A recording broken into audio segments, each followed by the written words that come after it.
bounds for currents. I like to think there are a few innovations in the talk, but this is perhaps the best innovation, which is the way in which an American gets funded to do basic statistical physics. You call it physics of living systems and talk about nonequilibrium. And so this is a nice fellowship that supported me at MIT while I've been doing this work. Let's start by talking about the people in the papers so that I don't forget. These are some of the various co-authors that are on the work that I'm going to be talking about. Primarily, I want to highlight Jordan Horowitz, who's a postdoc at MIT. We got money from the Gordon and Betty Moore Foundation. And I'll basically be talking about these first two papers, and we'll maybe refer a little bit to the other two. But I'm going to be talking about these uncertainty bounds and current fluctuations, and this has become a bit of a hot topic, I suppose, especially there's a lot of work that's come out of Udo Seifert's group, and so there are quite a few papers here if you're interested, and I can put this slide back up at the end, or share it with people if they're really wanting these references. Okay, so I've tried to prepare this talk in a way so that it can be accessible to people who really haven't been following this at all. And so like many people, I'm going to talk very briefly about an asymmetric exclusion process as a motivating example for what I've been thinking about. Right, so I think the people in this audience presumably know that I would have a bunch of particles on sites, that the particles could move right or left with different rates, that if there's a particle in the way, the rate is actually 0, and that if I just had some hard walls and I let this thing run, then I would get an equilibrium steady state distribution that has a density gradient but has no average particle current, and it's by replacing these sides, these boundary conditions with some sort of reservoirs and having some Greek lettered rates that I get some non-equilibrium steady state distribution which can support currents. Right? It's also probably not much of a surprise to this audience that this process is a Markov jump process. If that needs to be more explicit, I could just think about 3 sites. It could label every possible configuration of the system in this type of manner, to say I'm occupied, unoccupied, occupied, etc., and write down the rates for going from a configuration Y to a configuration Z in this form. So I'll write, this is the rate from Y to Z, not from Z to Y, right? And in the case of 3 sites, I could map out the entire set of states, and it's very clearly a Markov jump process then, where my system could evolve from this to that, etc. And furthermore, because the reservoirs are coupled to it, in this representation, it's quite clear that this thing is going to be breaking detail balance. So let me make that even clearer in case it's not clear to you. Suppose I were to start with an empty system. There are these 2 reservoirs off to the side that have sort of been abstracted away. So imagine there's a little blue particle there, and it hops onto the system with a rate of alpha.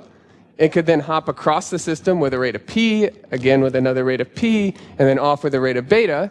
And to undo that, you'll note here that we've done a complete cycle in this space. To undo that, I would have different rates, delta, q, q, and gamma, right, to go around. And so the probability of going around a cycle in the state space is going to be different than the probability of going in the opposite direction, right? So this is going to fundamentally be a master equation that is not obeying detail balance.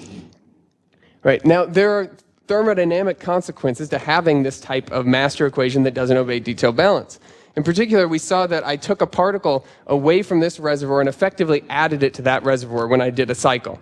And so there's some chemical potential difference between those reservoirs, and that means that I can associate the kinetics of these hops with some thermodynamics of these abstracted away reservoirs. So that I can say, when I have gone around to complete one of those cycles, I have effectively taken a particle from this reservoir at this chemical potential and shifted it into that one. And so there's a cost, a thermodynamic cost for moving one of those particles around, and there's a dissipation rate in the steady state, which is that cost per particle times the flux, the number of particles per unit time that are going to do that.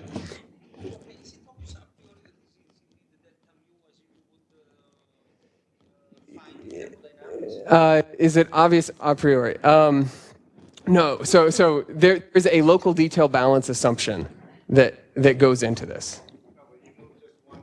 But I moved just one particle.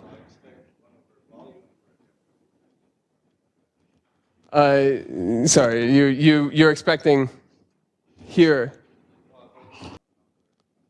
Okay, so this is, okay, so I mean, the game that's going to be played, right, is these reservoirs are not going to change the number of particles that are in them because they're going to be effectively infinite reservoirs, right? And so it's that by traversing across the system, this particle is going to have...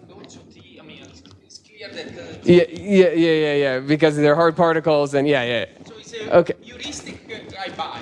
Yeah, okay. Let's buy it as a heuristic and we can discuss in more detail, right, the actual details, okay? Yeah. Yes. That's right. Okay. Yeah. So there are many different cycles that I could have drawn on here, right? And in this case, I have cheated on purpose and I have taken a system in which effectively every single cycle is going to basically be the same, right? There are only two reservoirs that are driving this thing, right? And so there are going to be all of these essentially equivalent ways, right? If I do a cycle decomposition, I'm going to find that there's one affinity, one thermodynamic affinity that's driving the system. You can do the types of things that I'm talking about on a more general graph where there are more affinities at play that are driving things and where the different ways of traversing end up leading to real differences. And the mathematics that I'm going to get to is going to be general enough so that it handles that case very naturally. But as a motivation, I'm purposefully doing something that is as simple as possible. Okay? Oh no, I have to, there's a way to cheat. Okay, well, let's go back one. Okay, so now that's sort of the hand-wavy thing about what's going on thermodynamically with these reservoirs. But you could just look at the problem and say, I don't really care about the thermodynamics, let's just look at the statistics of the dynamical fluctuations. So you could say, I'm going to have a bunch of, I think this is 15 sites, however many sites it is, and I'm going to just count the cumulative number of particle hops to the right as a function of time. So anytime a particle hops to the right, it could be any of these particles, it could be into a reservoir or it could be in the bulk, I'm going to give myself a tick upward by 1 unit. And anytime a particle hops to the left, I give myself a tick downward by 1 unit. And because this thing is not in equilibrium, I'm going to experience some sort of drift, right? This is indicating that the particles are flowing from this reservoir into that reservoir, on average. And if I did this for a long amount of time, then I can measure the total time-integrated current, this capital J, over some observation time that I'll call T-obs, and the empirical current would be just the slope of that line that connects up the endpoints. Right, that's empirically in this one realization, how much current did I observe? If I did another realization, of course, I would have a new empirical current, and if I did a whole bunch, there would be a distribution. And it is this distribution of currents that I'm primarily going to be talking about in this talk, right? So it's this probability distribution over many repeated realizations of how much current do I observe each time. And the big story is that so it's actually under pretty general conditions. Sorry, I borrowed this from an older slide where initially it was known under certain conditions. Now we know it under much broader conditions. The current distribution obeys an uncertainty principle, where that uncertainty principle says that the variance scaled by the mean squared is at least as big as 2 over the amount of dissipation, right? So if I work in these time-extensive quantities, that means that I have something that's measuring like the uncertainty in the finite time integrated current, right? So I've done a realization of it, I have some integrated current that I've measured, and there's some uncertainty in how much current there really is, which is given by how the ratio of this variance to the mean squared. And this has to be at least as big as 2 over this quantity here is my average rate of dissipation times the total amount of time. So this thing in the denominator is the total dissipation for that trajectory, right? Yeah. Yeah, so you could define this as the KL divergence between forward and reverse trajectories. Is that a meaningful definition for you? So it's the average of the logarithm of the forward probabilities divided by the reverse probabilities. So, okay, yeah, you could define it in this way, where it's going to be the average of the logarithm of the probability of going forward divided by the probability of going in reverse, right? Added up over every edge of that graph. Okay. Hopefully I have something where I'm a little more explicit about that. And so this type of expression tells us that if you want really reliable currents, meaning a narrow distribution, there's necessarily a cost of having more dissipation. Yes? I mean, with this definition of the average of sigma, yes. is that tautology or there is some insight in this? It is not a tautology. Hopefully, as I show you where it comes from, maybe the insight will become clearer. Because most of this talk is going to be talking about where this inequality comes from. And yeah. So under linear response conditions, where these currents are the right type of currents, then this would be equal. So I've purposefully been somewhat vague about which current I'm looking at. In the motivating example, that vagueness doesn't matter so much. So let me be clearer. I could have looked at a current only for going from site 3 to site 4, where I only gave myself a tick upward if I saw that, right? Or I could look at a current in which I add up all of the guys, the cumulative ones, or I could just look at the ones that go from this into that reservoir, et cetera.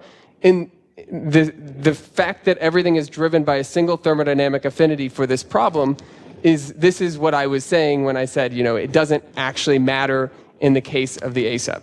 So all of these would have the same current statistics by a symmetry. More generally, that wouldn't be true, and you could define many different currents that you could look at the statistics of. And the thing that's remarkable about this result is that this inequality has to hold true for any type of current that you look at, for any superposition of those microscopic currents. And that's, again, something that I'm going to show in more detail. But there's going to be an inequality which is tight in a linear response limit.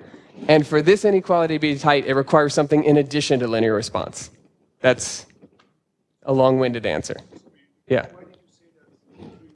Yeah. So the reason is just that if I were to make this plot that is showing you, as a function of time for a single realization, what does this plot look like? That plot will look different depending on whether you choose to look at these hops or those hops. For any fixed trajectory, that plot will be a function of it. But of course, the statistics of it will be the same, and that was my point. Okay? Hopefully, this is a little clearer. Okay, so to this audience, it's not that surprising that a really productive way to think about these things is to think about large deviation theory perspective. And so, it's not surprising that if I were to look at the time-integrated current and I go to longer and longer observation times, the mean is going to shift to the right. But if I were to scale that out and look at the empirical current, this is going to all line up, and it's going to get narrower and narrower. And if I were to take these probabilities and map them down in this way, all the data would collapse onto this curve, which is I of j, the large deviation rate function.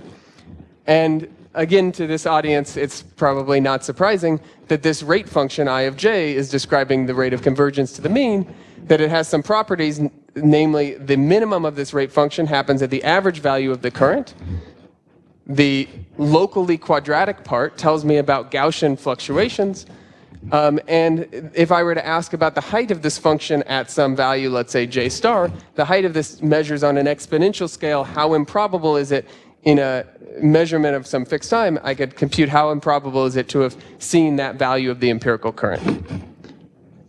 Okay, so for example, if I had this curve for some general current, the minimum of this is sort of telling me what is the normal type of evolution, and I could say compare how probable is it to see minus that value of current over the same time scale, and these would be the rare fluctuations or the large deviations. And the height of this is telling me about that, asymptotically, how does the ratio of those probabilities go? And this has some flavor of the Crooks Fluctuation Theorem, which tells me not just for a particular current, but for the entire trajectory. If I were looking at the probability of the entire forward trajectory and comparing that to the probability of the entire time reverse trajectory, then this is going to equal the exponential of the dissipation along that trajectory. So dissipation is also going to play a prominent role for these currents, but now I'm not actually looking at the probability of a trajectory, I'm looking at the probability of a current, right? There are many trajectories which could give rise to the exact same value of current, and because of that, this ratio is not going to go like e to the dissipation. Instead, it's going to go like something that's bounded by that, right? It's going to be at least as probable to produce a negative value of the current as it is to flip the trajectory, which was typical and gave rise to the positive value, right? And so pictorially what that looks like is it says that if I have this current rate function, I of j, then if I look at the height of it at minus average value of j, that has to be bounded by the dissipation rate. It has to be below the dissipation rate, which tells me it's at least as probable to produce a minus typical value of current as it would have been if I had just reversed the trajectory. And this height of average sigma is the cost to just reverse the trajectory. Like a detailed reversal where every single hop is the opposite of what it was in the other trajectory. Yes? Yes? Yes, so, okay, so I'm using these terms interchangeably. And perhaps we should have a conversation if that's not appropriate. But we can, certainly when I say dissipation, you can think entropy production, and I don't intend for there to be a difference there. But yeah, okay. So the result that I'm going to tell you about is that the bound that exists here on this large deviation rate function does not merely bound the point at minus average value of j, but in fact there's a whole quadratic bound which connects up this minimum to that point and says that the current fluctuations are bounded by this effective Gaussian, right? So this is a quadratic bound, so this effectively says there are going to be some Gaussian-like current fluctuations, and the actual current fluctuations, which are given by this black line, are going to have to be at least as likely in this large deviation sense as what you would have expected if you were lying on that quadratic. As one of the questions sort of anticipated, there's a degree to which this quadratic is very much related to linear response. Okay? One thing that means is that experimentally you could go and you could measure the variance of some typical fluctuations, some small fluctuations, and even though you don't ever get near this tail, because part of this functional form includes that dissipation rate or that entropy production rate, then in some sense you can, from this distribution, you can infer the curvature of the black line, which then bounds the curvature of the blue line, which bounds the typical dissipation. So you could imagine a procedure in which you're measuring currents, you're measuring the fluctuations in those currents, and then inferring some bound on the entropy production rate on the basis of those fluctuations. Yes? It's only a bound. Correct, correct. So the curvature of this blue line is not equal to the curvature of the black line at that bottom, right? So this is bounding, it's not equaling. Okay, so that's a long-winded introduction, and I apologize. I now want to try to give you a sketch of the derivation. Okay, and I apologize to people who aren't interested in this, but I think many people will find it enlightening. Okay, so let's start with really simple things that I think people know. I'm going to have a master equation. There's going to be a probability of being in each site. I'm going to have a current that goes from site y to z, which is just given by the probability of being in y times the rate of going from y to z, less the backwards, right? And there's some rate matrix, right? I think this is all very familiar to this audience. If I were looking in the steady state, of course, that's where this would no longer be changing, and I'm going to call that steady state density pi. And my notation is going to be that the steady state current is going to get a superscript pi, right? And so sometimes I might write that density as p superscript pi, or sometimes I might just write this as pi. Sorry that I'm not always consistent. And if I were just going to dream up some Markov Markov chain, I could have some set of states and some random rates, and I could of course solve that matrix problem and have some steady state density and some steady state currents. And the thing I want to highlight is that if I actually did a trajectory on this network of states, any realization of that process, any trajectory, would have densities and currents which are going to differ from these steady state values. Right? No surprise there. And what I want us to focus on is I want to focus on a single edge in a graph, and I want to look at the empirical density at a node of that for a realization of the process, for a jump trajectory, and I want to count the number of hops that go from y to z. That's what this q of y to z is. It's the so-called empirical flow. It's saying per unit time, how many times did I see a hop from y to z? And I also wanted to find an empirical current, which says what's the empirical flow in this direction minus the empirical flow in that direction, right? So the thing that's remarkable is that we know from large deviation theory that there's actually an explicit form for the large deviation functions for the joint fluctuations in the density and the flow, as well as the density and the current, right? So what I mean by this is that these rate functions that describe the fluctuations in flow and current, they have a closed form solution for this I of p and q and I of p and j. You can see it, in the physics literature in this Mice and Natokny paper. Davide has more formal, and the Rome group has more formal papers proving this. I'm not going to do anything formal for you. I'm going to assume that maybe you haven't seen this, and I'm going to give you a very hand-wavy argument that motivates why the final form is the way the final form is. There may well be problems with my argument, in which case I would love to discuss them with you more carefully, but it definitely gets the right answer, and so let me proceed with it. So let's focus on a single edge of the directed graph, and let me imagine on a timeline putting a tick mark anytime there's a hop that's observed from y to z. Okay, I could look at a time correlation function which basically says, given that I saw a tick here, what's the probability of seeing a tick at a later point in time? And there would be some structure, that's this blue curve, right? Over some correlation time, I'm going to see that maybe I'm more probable to see multiple bursty events, and then I'm a little less probable. But after a long enough period of time, I'm going to have forgotten what happened in the past, and I'm going to asymptotically look like a Poisson process. So provided that I pick a Poisson process, and I say, I don't really want to count the events for going from y to z. Instead, I'm just going to put a Poisson clock on that edge, on that directed edge, and say, let's fix the rate for this Poisson process to be such that the averages will match. And then my claim is that over long enough timescales, the fluctuations and the ticks in these two things are going to be indistinguishable. Right. And so what I can do then is I can ask, what is the probability of counting a certain number of ticks for the Poisson process with this rate, where the effective rate says, how often was I observed in site y empirically, right? What's the empirical density of being at site y? And what is the actual rate for going from y to z?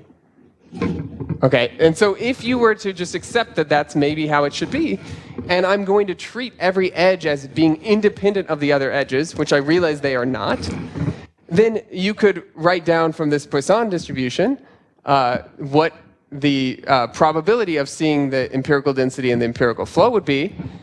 And you could then, if you force this into a large deviation form, figure out that there's a rate function for that edge which takes this form. And this is the same form that ends up being the correct answer. And again, I treated these edges as though they're all independent. And so if they truly were independent, then I would find that the joint rate function for the density and all of the flows was just going to be a sum of these rate functions for every single edge, every single directed edge in the graph, right? Now, in reality, they're not exactly independent.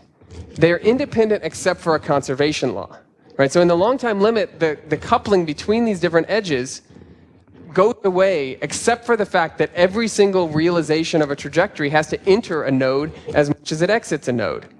And what that means is that I have to remember that if the empirical flow that you feed in happens to not conserve probability, then the long time probability of observing that flow is in fact 0. So the rate function has to explode. Right. So this is a way of sort of tacking things together in a really hand-wavy way and saying the large deviation rate function for the joint density and flow fluctuations is, right, the probability for those is going to be described by just taking a bunch of independent Poisson point processes with the right rates and tacking them together and requiring there to be conservation.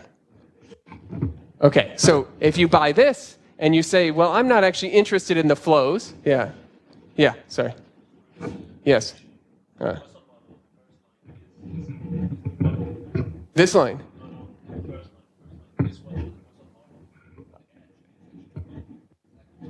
Yeah. Yes. Okay, so So just to be clear, I'm not sure if I mentioned it quite explicitly enough. What I'm calling these flows are the directed edges. What I'm calling the current is the difference between them. And so if you're not actually interested in the probability distribution for the flows and the density, but you're actually interested in the currents and the density, then all you have to do is you have to integrate out the flows in both directions, subject to the constraint that the current is equal to the difference between them. And you get to do this integration independently for each of the edges again. So what that means is that I'm going to end up with a joint rate function for the densities and the currents, which is again given by the sum over all of the edges now. Now this is y less than z because I don't have directed edges. I just have one edge connecting y and z. And there's some new function here, which is not that I independent, but it's a function which is given by taking in an infimum over the flows from y to z of I independent from y to z, basically, plus I independent if I were to go from z to y, but because there's this constraint, I can replace that in terms of the flow from y to z. Right? And again, I have to tack on this conservation law. Right? But the nice thing is I get to do this extremization independently for every single edge in the graph. And so it's actually a relatively straightforward thing to do. Right? I can then just plug in the minimizer, q star, and the minimizer is the solution to a quadratic. Right? And when you plug that in and you do some algebra and simplify it, then what you find is this expression. I think the first place I saw it written in this particular form is in one of Davide Gabrielli's papers, and this is a particularly nice form that I like, where you get to say that this function, capital psi, for each edge, right, that each edge of the graph contributes, has this form with these arcsinches, and it looks a little bit funny, but we're going to parse it in a moment. And this, of course, is a form that if you were at Marcus's talk, you've already seen. It's written in with respect to this term called A superscript P. The superscripts are just denoting that A depends on the density P. And this is a geometric mean of the flows in one direction and the flows in the other direction. And this J superscript P is the current that would have gone from Y to Z if you actually had the density, which was the empirical density. Right, so what's going on here is that in some sense this is measuring how different is the actual empirical current, that's the J without the superscript, how different is that from this current, which is the current you would have anticipated given the empirical density. Right, and this is this complicated way of measuring the difference between those two types of currents. Okay, this can be seen in a slightly different light if you re-express it in terms of thermodynamic forces. So what I mean by that is that I'm going to now introduce this thermodynamic force that I call F superscript P, which is the logarithm of the forward probability over the reverse probability. Right? And this could be massaged and re-expressed in terms of twice an arcsinch of JP over AP, so these should have YZs as well. And I'm also going to express things in terms of this ratio of the empirical current to JP, just for cleanliness. And when I do that substitution and do a little bit of algebra, it simplifies down in this way. Maybe there's not that much insight in this line, but the nice thing is that now I've gotten rid of this AP, which was this geometric mean, and that I didn't have much physical interpretation for, and I've re-expressed things in terms of this logarithm of the probabilities going forward and the probabilities going backwards, which I'm going to have this thermodynamic interpretation for. So at this level, then, I can do a Taylor expansion and consider what happens in the case of small f. And you get some series. Okay, it is what it is. But an interesting thing that you can do is you can just look at the first term of that series and ask, does that actually bound the real function? And in fact, it does, right? That's the meat of this whole thing, is that if you do this Taylor expansion and you drop everything else, then this term would in fact bound the full rate function, well, the full contribution from that edge. Yes. Yes. No. So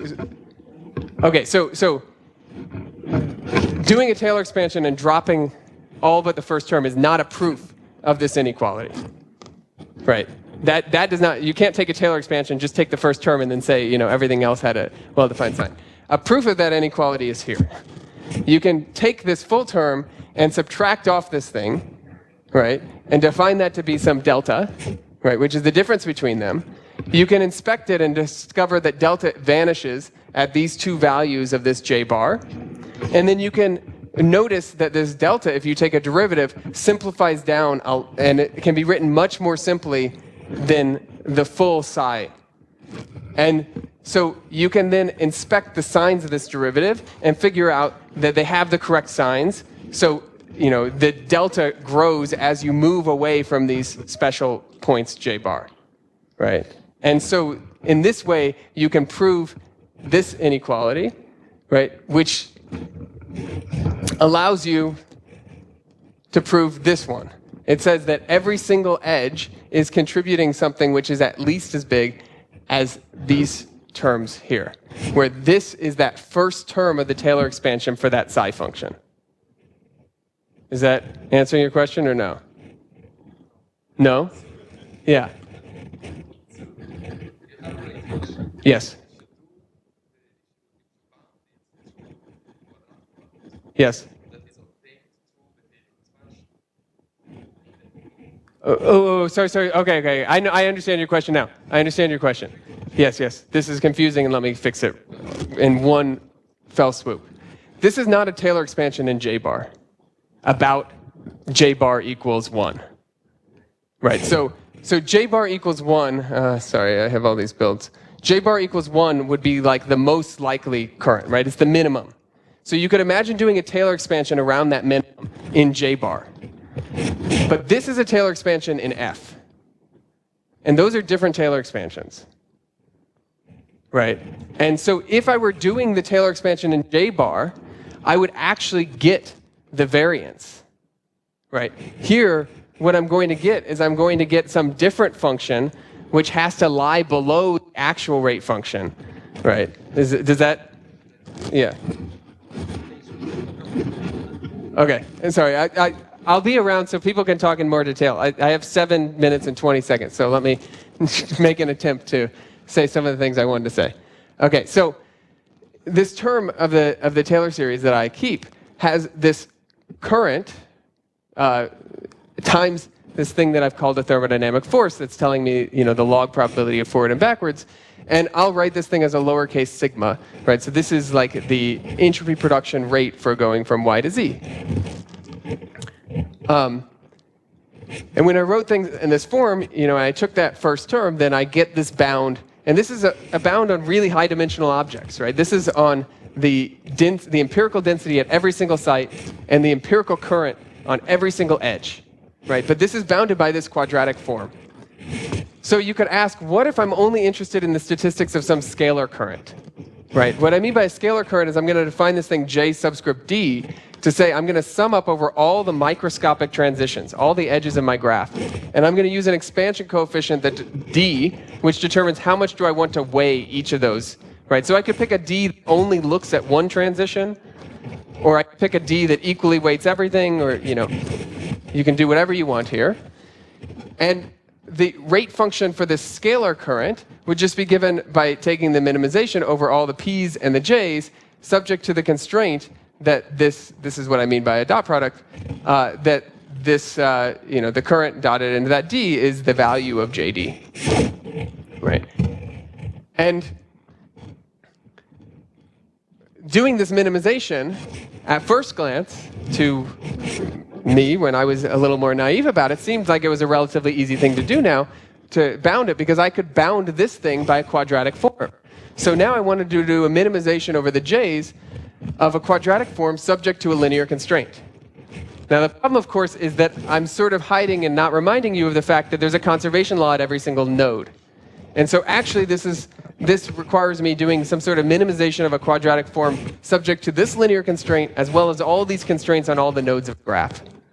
That is a hard problem, but I can come up with a suboptimal solution by just saying that the probability, the rate function for this scalar current is going to be, bounded by the the rate function for the high dimensional object for any choice of density and current that I dream up, provided that I pick a density and current which satisfy all the constraints.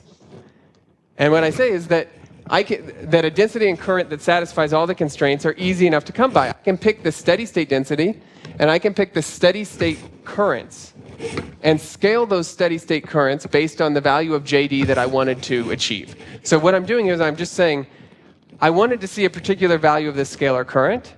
I don't really know the most likely way that that value would have been achieved, but it's at least as likely as if I were to have scaled all the steady state values of current together, up or down, so that that scalar value of current would achieve the value that I was seeking. So this is, this, of course, is given by a minimization over all possible choices. So if I just stick in a possible choice, then this inequality will be satisfied. And when you do that, then what you're left with is, here there were all of these guys that had to do with these entropy productions of the edge, given the density P. And now I've just stuck in pi for P, and I've just stuck in something that's going to be the same for every single term of that graph, for every single edge of the graph. And so it gets to come outside, and I'm left with something that just sums up all of the local dissipation rates, or all the local entropy production rates for every edge of the graph. And when that sums up, that is the total entropy production rate of the entire dynamics.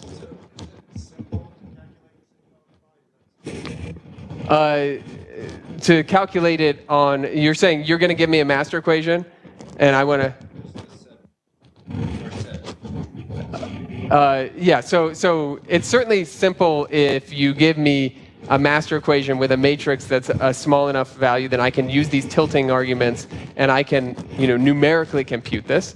There are lots of other cases where people could analytically compute this as well. I don't think it's simple in general to compute that. Other people in the room probably know better than I.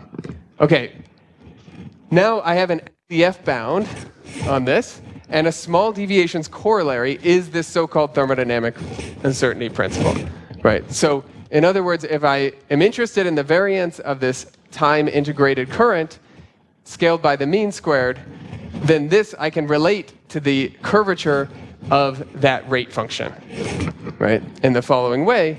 And the curvature of that rate function, evaluated at the minimum, I get right here that it's bounded in this way, and that's this thermodynamic uncertainty principle. Okay, sorry, I moved through some parts of this pretty quickly because I don't have a whole lot of time, but let me just mention two more quick things that might inspire discussions later or might not. You could say, well, what happens in the case of diffusions, right? You could certainly take a jump process, put it on a grid, and look at a limit as some discretization size h gets small. And what you see then is that this bound on the level 2.5 rate function ends up becoming this bound, this is just level 2.5 for diffusions, but it becomes an equality, not an inequality here. So the reason why it's becoming an equality is that this term f, which was defined on every edge of the graph when I did this Taylor series expansion, it's getting smaller and smaller and smaller with h. And so that Taylor series expansion is actually going to become exact in the limit that these sites become arbitrarily close to each other. And so then you get this result, which of course people know in other contexts. Again, you have to restrict this to conservative currents. I have 55 seconds, so let me just advertise something different, but not actually so different. So Wanpei Garahan and Abhishek Dar and other people have considered problems of passage time fluctuations, right? And if you thought of these stochastic trajectories as being functions of time, and you're counting up the integrated current, we've basically been looking at what happens if I fix the amount of time and I want to know about the distribution of current given that fixed time. It shouldn't be that surprising that there are associated forms for the expressions if I were to consider this problem where I'm going to fix an extensive amount of current, some threshold that I want to achieve, and ask about the distribution of first passage times when I first hit that, at least in this long time limit. And in fact, you can work out that there is an associated uncertainty relation, right, which is given by this. It has almost the exact same form, but this time is now the average first passage time. And the way in which one can get to this is by relating the rate function that I was telling you about for currents I to a rate function for the first passage time distribution. And the nice relationship between all these things that is in this draft that I have that's on the archive, and I won't really go into details of this now. I guess we can talk about it if people are interested. It really follows the work of Wanpei, who studied these types of things, activity fluctuations, and in the case of current fluctuations, you get multiple branches on some of these functions. This is a rate function for currents and a scaled cumulant generating function for the currents. And so there are extra branches that you have to keep track of that aren't there for activities. But it's nice that you can relate all of these things to each other, all of these objects to each other, so that when you bound the current fluctuations, which again was the main focus of the talk, you get for free bounds on first passage time fluctuations as well. So I will end there because I'm out of time, and I'm happy to take any questions.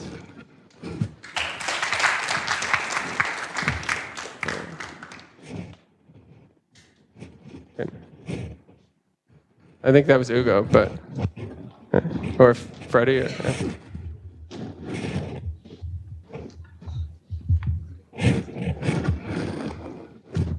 Does it work? Okay. So let me ask you a very general question. So you get this very nice bound between quantity that are very important. But do you think of some application of it? I mean, why is this bound? Why is it interesting? Useful. No, yeah, it is interesting for sure. Yeah, it's certainly interesting. Yeah. You know, this is where things, I think, primarily get a little more speculative, and I can tell you a couple of areas that I've been interested in or thinking about, right? So one area is that this uncertainty relation was first pointed out by Udo Seifert, and he was, you know, the title of his PRL about it is about biochemical kinetics, right? And so there are people, and I guess I'm one of them, who are interested in sort of fundamental limits of how much energy is required in order to produce something like a biochemical clock which has a small variance, right? And thinking about the fact that if you really want biochemical networks to be able to compute something precisely, then there are energetic constraints on it. So that's a slightly more speculative area, I would say, where people are interested in. I've been interested in trying to use this as a tool for inference, where you could imagine situations, and there are biophysicists at MIT who are in this position where they can measure current fluctuation in real non-equilibrium systems. And they've been interested in asking what I consider a binary question of, is this process out of equilibrium or is it thermal? So they go looking for, you know, do we see currents that are non-zero or not? And this is a way where you could at least put a bound and be more quantitative on that and say, let's study the statistics of those currents that you're observing. And we can not only say that it's, you know, non-zero, but we can say that there's at least this much dissipation associated with the process. Now, that I think only really becomes interesting if those bounds are sufficiently tight that inference is sort of meaningful, and that is still an area of active work, right? I mean, there's certainly conditions in which these bounds are tight, and there are conditions in which they're not tight. I don't know if that fully answers the question. I mean, I would certainly be interested in other ideas that you have for applying these things. For the jump process, you have these two steps for finding the upper bound. Yeah. First step, you put in the subsolution. Can you find the explicit expression of the rate function by plugging the subsolution there? Has it got an explicit expression? Sorry, so you're saying, can I not forget about the Taylor expansion step and just stick in the pi and the scaled j pi? That's an interesting question. I'm trying to remember if I thought about doing that. I mean, you might get something that might be better than the quadratic. Yeah, so you certainly will get something that, I mean, you can only do better, right? And so it will necessarily be better. Yeah, but I mean, if I'm sticking in the exact same suboptimal solution and I'm just not doing the Taylor series expansion, my only choice is to do better. The question is whether or not I would, I don't know. It's an interesting question about whether or not I could stick that suboptimal solution in and then do a Taylor series expansion around J bar or something like that and learn something else. It might be the case. I can tell you that in practice, if I'm going to just pick a random rate matrix, right? So a bunch, let's say a fully connected random rate matrix, just, and I'm not going to be precise about how I pick the random rates because I can do various different things. And I compute the high dimensional bound, right? This guy. And I actually solve that minimization problem of saying I have a quadratic form subject to linear constraint, subject to conservation at every site. Right? I can do that numerically. That bound looks incredibly tight. So in other words, the Taylor series expansion part doesn't seem to be losing all that much. It's the suboptimal part that is losing most of it, which is not that surprising if you think about diffusions, where the Taylor series expansion part isn't there at all, and the suboptimality of the currents that I stick in are the whole game. Right?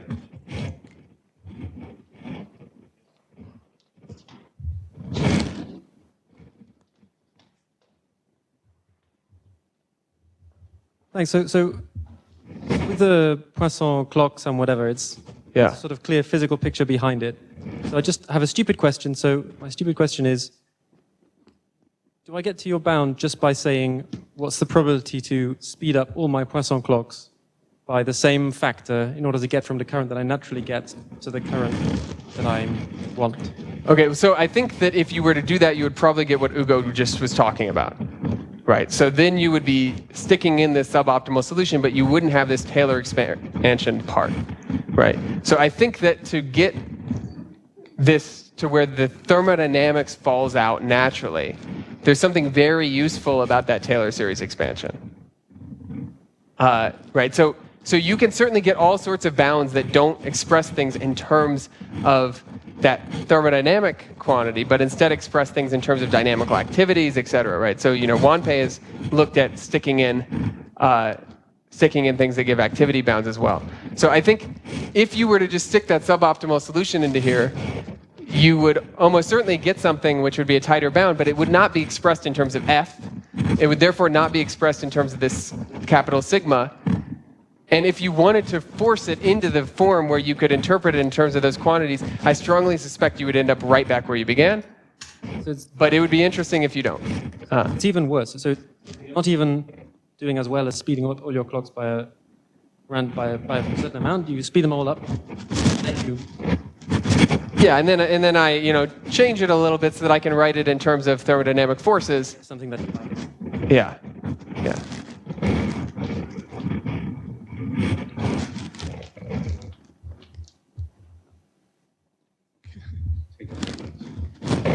Okay, my question might be very stupid, but someone told me that you have analyzed ASEP. So yes. Someone told me that the large deviation function around zero current has a cusp in ASEP, but you have obtained the quadratic form, so there is no singularity around zero current. Okay, well, so... But what should I understand? Okay, so you're saying ASEP at zero current? Okay, so you're saying the average current is positive, let's say, but if you were to go to zero current, you see a cusp. Yeah, so that's not inconsistent, and in fact, let's see if hold on. So I mean, what you end up seeing for ASEP is that, okay, I know there are ASEP experts in the audience, so what I draw might not quite be right, but let's say that ASEP does something like this, sorry, where there's a cusp there, right? Then what you actually see with ASEP is that this quadratic bound is tight because there are just two reservoirs. And it does something like this. So the cusp is still there in the actual rate function, but the quadratic bound doesn't have a cusp.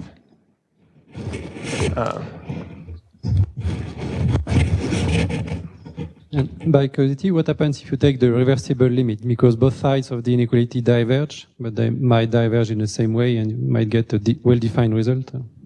Wait, sorry, if I take... wait, you're saying if I take this... Wait, which inequality? This one, or at that? The very first one you presented, I guess. At this level, you're saying? No, the one... Sorry. Here. This one? Yes. Yes. So like for each edge, and you're saying now take the logarithm of each side? Probably it was the first inequality you presented in your works. In the slide. The very first slide. Okay, let's see if I can jump there quickly. Here. That one, yeah. This one. Okay. The average J goes to 0. Okay, yeah. So in the case of equilibrium or when J is going to 0, this bound certainly seems problematic, right? Both sides diverge, so... Both sides diverge, that's right. And so this is something that I am sort of interested in about what one can do to, and Cesare has brought this up, right, about what one can do in the case that your currents that you're looking at are vanishing. There certainly are bounds that you can derive. You can derive bounds that are based on the activity, but I think this is indicating that in some sense, when you don't see currents in what you're measuring, you're not actually going to be constrained by these things that have this clear thermodynamic basis. But I don't know. I mean, yeah. Yeah. So I was thinking that this is for the particle current. So imagine now you consider, have you thought a possible generalization to, for example, energy currents? Imagine you have two reservoirs at two different temperatures. Yeah, okay, so... What would you have on the... Yeah, okay, so this framework of talking about these generalized currents is pretty general, right? Because what I'm doing is I'm going to take a linear superposition of any microscopic current. Right. So, for example, if I take this D to be, okay, so, so I've written this J subscript D to be a sum over the edges of some expansion coefficient times the microscopic currents. And if I choose this D of YZ to be a logarithm of the rate going forward over the rate going backwards, right, then this resulting quantity ends up being the entropy production itself, or at least in the long time limit, its statistics are identical to the statistics of the entropy production, right? So I suspect that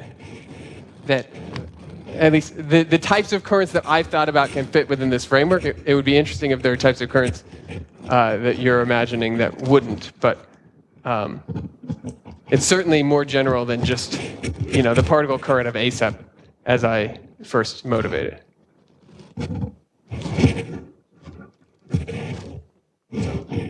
Thanks again. Yep.